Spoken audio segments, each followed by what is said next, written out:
Rubião fitava a enseada. Eram 8 horas da manhã.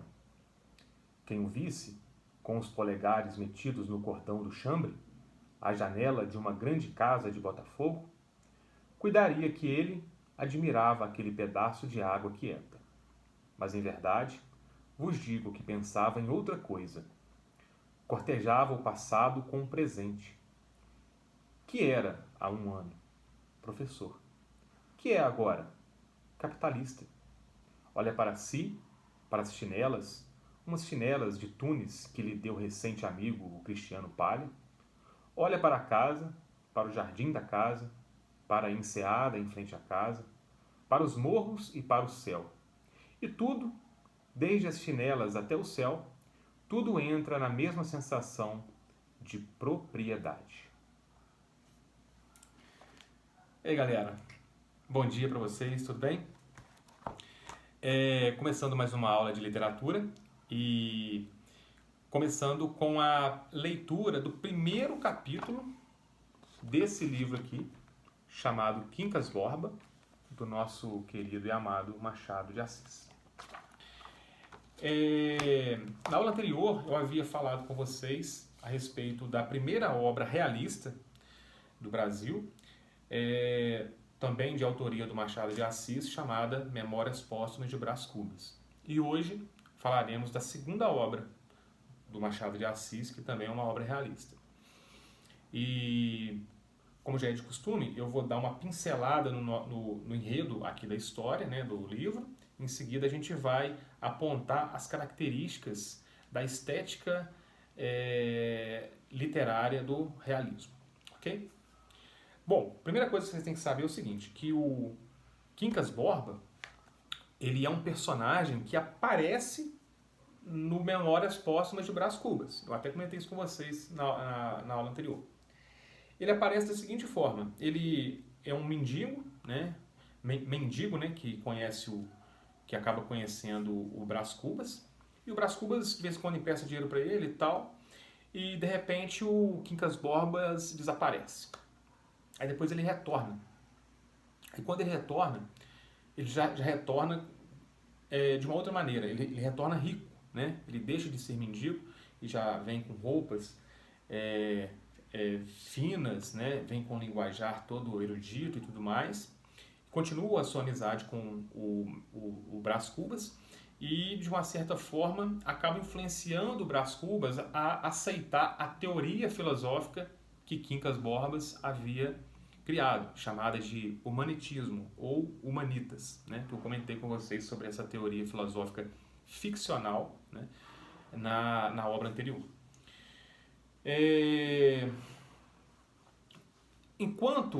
Provavelmente, enquanto Machado de Assis estava construindo a obra do Memórias Póstumas de Brás Cubas, ele achou tão interessante a criação, né, do personagem Quincas Borba, que ele achou melhor criar um livro, né, especificamente para contar a história dele, né? Mas não especificamente a história do Quincas Borba, mas a história que se desenvolveu em torno dele, que é justamente o que vai ser contado com esse livro. Então vamos lá, fazendo um resumo aqui de forma bastante resumida. O Quincas Borba é um senhor que ele já retornou do Rio de Janeiro, né? Essa parte lá do Brás Cubas, em que ele aparece lá no Brás Cubas, não é citada aqui não. Só diz que ele voltou do Rio de Janeiro depois de ter sido muito rico, depois muito pobre e depois de ter dado uma grande fortuna, ele acaba ficando rico novamente. E ele já está velho, ele mora em Barbacena, Minas Gerais, ele já está velho e doente, e ele contrata então quase um senhor, um jovem senhor, né, chamado Rubião. Esse Rubião, ele é professor, e o Quincas Borba contrata ele, né, pagando um bom salário para que o Rubião tome conta dele em casa, né, se torna uma espécie de um enfermeiro, uma espécie de um cuidador. E o Cristiano Palha não, desculpa, esse é outro. E o Rubião, ele pega então esse serviço e os dias vão passando e ele acaba se tornando um grande amigo do Quincas Borba, né? Tanto é que eles têm uma relação de muita cumplicidade, né? Um com o outro. O Quincas Borbas confia muito nele. Aí detalhe, no meio dessa história aí, existe um cachorro que pertence ao Quincas Borba, que curiosamente tem o mesmo nome do dono, também se chama Quincas Borba, né? Com o tempo, um tempo depois, o Quincas Borba, por estar doente, acaba falecendo. Falece e, inusitadamente, o Rubião descobre que o Quincas, no caso o Quincas Borba que falece, é o homem, não é o cachorro, não. Que o Quincas Borba deixou para ele uma grande fortuna como herança, porque o Quincas não tinha nenhum herdeiro.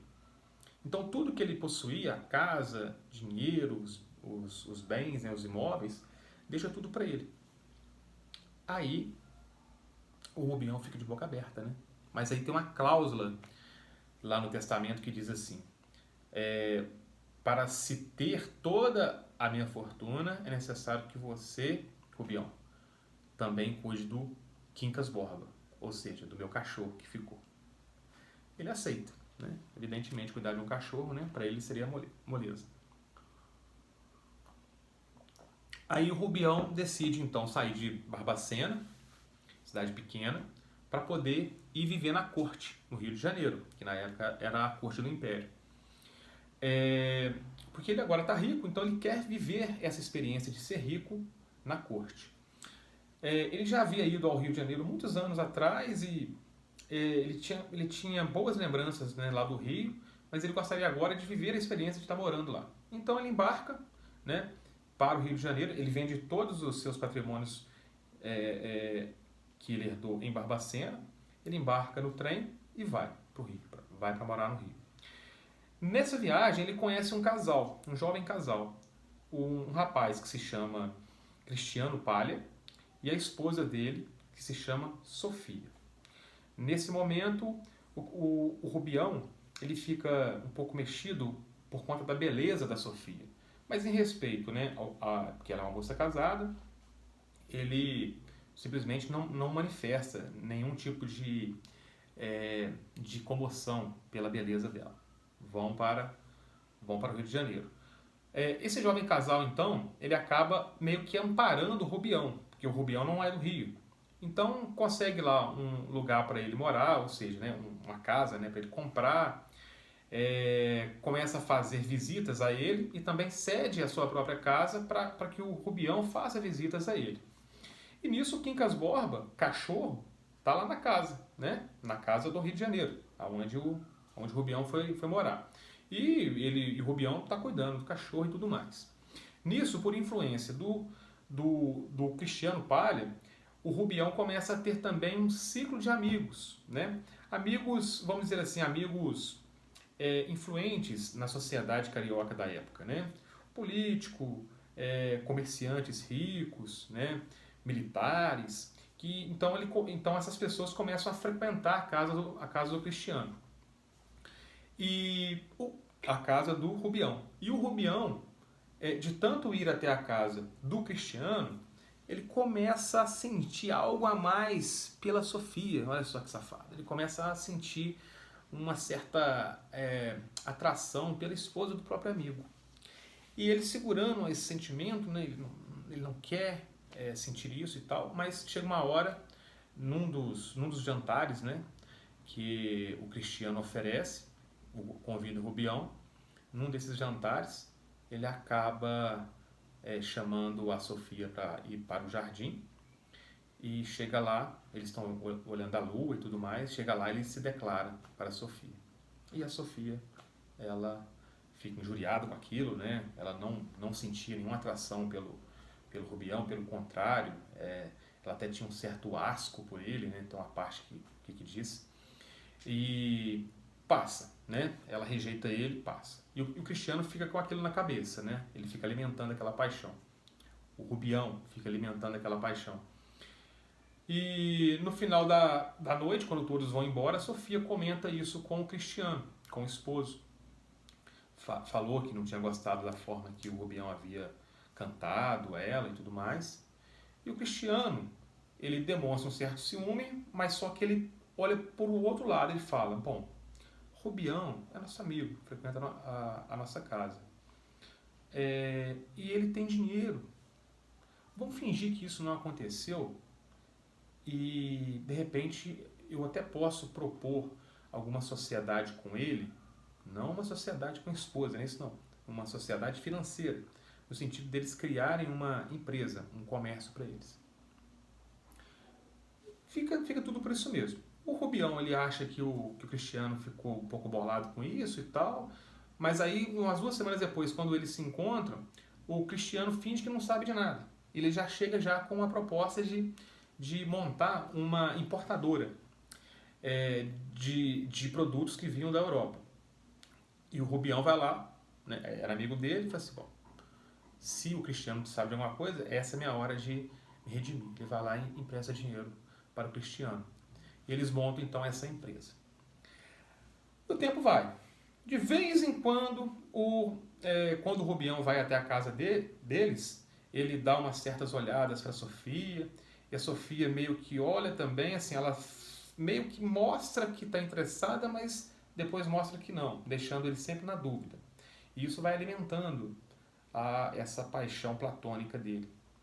Até que chega num certo momento em que o Cristiano, sócio dele, inventa uma história para poder tirar o Rubião ali da empresa. Fala que vai vender a empresa e tal, porque a empresa começa a dar muito lucro, e como ele não quer, por exemplo, dividir esse lucro com o Rubião, ele arruma um jeito de tirar o Rubião da jogada. E nisso, ele tem alguns empréstimos que ele havia feito muito antigamente com o Rubião, ele dá um jeito de pagando aos poucos e tal, e vai. Nisso, o Cristiano ele fica bastante rico, né, junto com a Sofia, enquanto o Rubião, que está convivendo com outros amigos também que fazem parte da sociedade carioca, ele começa a empobrecer, porque ele não tem giro de capital. Ele tinha apenas a herança, e essa herança, com o tempo, foi se consumindo. Chega um certo momento, o Rubião, então, ele se vê quase que pobre, né? Tem que se vender algumas propriedades que ele ainda tinha, né? Inclusive a casa dele. E nesse momento, ele começa a variar da cabeça. Ou seja, ele, de tanto ter alimentado aquela paixão pela sua amada Sofia, de tanto dele ter aquele sentimento de grandeza, né? Alguém que era muito pobre, de repente muito rico, e tem amigos importantes, né? Ele acaba tendo um sentimento de bastante grandeza. Aí, tudo isso junto começa a deixar ele um pouco pinel. De repente ele se vê pobre, mas ele não perde nem a paixão pela Sofia e nem esse sentimento de grandeza. Mas só que ele não é mais rico, né? Então ele começa a se manifestar, a se apresentar para as pessoas, né, ainda com quem ele convive, como se ele fosse, por exemplo, um grande imperador. Olha que doideira. Então ele vai se comparando ao Napoleão, né? Napoleão Bonaparte, que foi imperador da França. Então ele se auto-intitula como o Napoleão III e intitula também a sua amada Sofia como a Eugênia, esposa do Napoleão, como a imperatriz e tal, mas tudo assim, tudo ali naquela alucinação dele, né? A Sofia, ela quer manter distância dele e tudo mais, mas ele está vivendo então uma realidade paralela. Aí o Cristiano, né, por ter dó dele, entre outros amigos também, pegam ele, internam ele num hospício. E ele fica ali nesse hospício durante 1 mês, 2 meses só, né, com um cachorro. O Quincas Borba cachorro está com ele também. Né? A única coisa que sobra de toda a herança é o cachorro. De repente, quando o Rubião dá uma certa melhora, ele volta então para o Rio de Janeiro. Ele volta então para Barbacena. Ele foge do hospício, não fala com ninguém, né, para onde que ele está indo, foge do hospício e volta para Barbacena. Aí já está no final da história. Em Barbacena ele começa então, ou melhor, na noite que ele chega em Barbacena chove muito e tá todo mundo nas suas casas, né? E ele começa a reconhecer as construções, né? os antigos casareiros, a igreja matriz, o calçamento de pedra e tudo mais. E até que ele mais o Quincas Borba cachorro adormecem na calçada. Aí no outro dia ele acorda e vai se encontrar com uma madrinha dele, né, que ele havia conhecido há muitos anos, era a madrinha dele, e que havia deixado ela, né, com muitas saudades, porque os dois eram próximos. De repente ele encontra ela lá na casa dela e ela dá abrigo para ele. Então ele tá morrendo de fome, tá todo esfarrapado, né, tá igual um mendigo mesmo. Aí dá comida para ele, comida pro cachorro. E nisso ele começa a ter uma certa febre, né? Começa a ficar um pouco doente, logo nas primeiras horas que ele está na casa da sua madrinha. E os vizinhos começam a chegar para ver o nosso querido Rubião. Quando dá de cara com ele, vê que ele não está normal da cabeça. Ele realmente ficou um pouco lelé. Conclusão. 3 dias depois, o Quincas Borba, né? Ele andando pelas ruas, né, de Barbacena e tudo mais, e já sendo taxado como um certo maluco, né, e tudo mais, ele morre. Aí passam-se mais alguns outros dias, o Quincas Borba, cachorro, também morre. Claro que essa forma que eu resumi é de uma forma muito assim, sem entrar nos detalhes. O livro ele tem muitos detalhes que são fascinantes, né? O grosso da história é isso. Agora, aonde que está o realismo, né, a estética realista dentro dessa história chamada Quincas Borba? O realismo está no seguinte, Machado de Assis ele não está idealizando ninguém, pelo contrário, ele está mostrando as pessoas tal qual elas são e mostrando a sociedade da época tal qual ela é. Ou seja, ele mostra um personagem Rubião, né, que tem uma certa ambição, mas só que ao mesmo tempo essa ambição faz com que ele se desprenda das suas origens, porque ele começa a conviver com pessoas de uma classe social, né, maior do que a que ele tinha. E essa ambição ela é retratada pelo Machado de Assis como algo que faz parte da realidade, né? E que isso pode trazer muitos transtornos para a pessoa. Mostra também o tipo de convivência por interesse. Desses amigos que iam até a casa dele lá em Botafogo, no Rio de Janeiro, enquanto ele era rico, muitos deles iam apenas para poder comer do bom e do melhor, para tomar os melhores vinhos e para fumar os melhores charutos. E que quando ele começou a ficar sem dinheiro e adoeceu, muitos desses amigos o abandonaram, porque tinha de fato interesse. E mostra principalmente a relação de interesse do casal Cristiano Palha e Sofia com ele. Por quê? Eles estavam ali alimentando aquela paixão aquela paixão platônica, né, do Rubião pela Sofia, mas apenas para poder usufruir da influência financeira de Rubião. E quando o casal, Cristiano e Sofia, já se viram de forma independente financeiramente, já se viam ricos, eles simplesmente não precisavam mais da presença do Rubião, né? Então a estética realista ela vai estar dentro desse contexto, né, de mostrar a realidade e principalmente mostrar a realidade dessa classe burguesa do Rio de Janeiro da época, que tinham, né, além dessas relações de interesse, também havia algumas intrigas por conta de ciúmes, algumas intrigas por conta de mentiras, né? Vai mostrar que as pessoas, de um modo geral, elas têm o seu lado bom, mas elas têm também o lado ruim, né? É como se o lado ruim elas tivessem que estar sempre tentando puxar para trás para que se prevaleça o lado bom das pessoas, né? Machado de Assis, com o seu olhar clínico sobre a sociedade, ele vai então construir esse apanhado, né, de análise social mesmo, né? Não só sociológica, como também uma análise humana, né, sobre as pessoas com quem ele convivia. Mas só que ele não era um escritor duro, no sentido de ter uma linguagem fria. Pelo contrário, ele era um fanfarrão. Machado de Assis, em vários momentos, você morre de rir do que acontece com os personagens. A maneira que o Machado de Assis vai construindo a sua narrativa tem muito humor, né?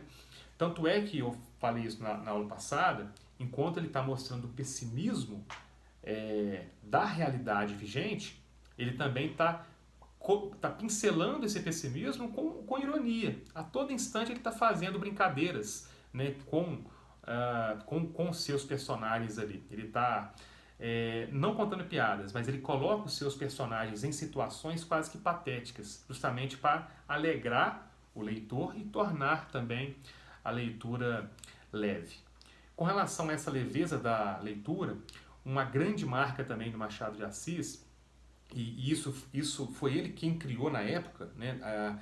Ele criou uma forma de se contar história, por isso que ele se tornou um autor clássico, que é algo que se chama metalinguagem. Ele cria uma narrativa metalinguística, ou seja, é como se o narrador do texto a todo instante estivesse conversando comigo, leitor. De vez em quando, né, ele vira e fala assim: está vendo, meu caro leitor, como que Rubião era um bobo? Ou então assim: está vendo, meu caro leitor, como que o Cristiano Palha ele tinha grandes interesses na relação de amizade entre ele e Rubião? Então, a todo instante, ele está construindo uma narrativa, mas dialogando com o próprio leitor, né? Isso faz com que o leitor se sinta íntimo da obra, né? Tanto é que eu fiquei muito triste quando, na época, né, que eu havia lido o Quincas Borba, na época da faculdade, e recentemente eu reli esse livro, e fiquei triste nas duas vezes, que quando o Rubião morre, a gente acaba desenvolvendo um certo apego pelo personagem, né? Chega no final, o desgraçado morre. E por que Quincas Borba? Quincas Borba, né? Quincas Borba atravessa toda a história desse livro, tanto é que dá título, né, à obra, e ele simplesmente não aparece de fato, né? É como se ele se reencarnasse no corpo do cachorro. Não que isso aconteça, mas é como se a presença do cachorro, que tem o mesmo nome do dono, do antigo dono, Quincas Borba, fosse o que mantivesse a memória do Quincas Borba gente ao longo dessa história. É isso, galera. Daqui a pouco eu mando uma atividade para vocês, e dúvidas podem entrar em contato comigo. Grande abraço. Valeu.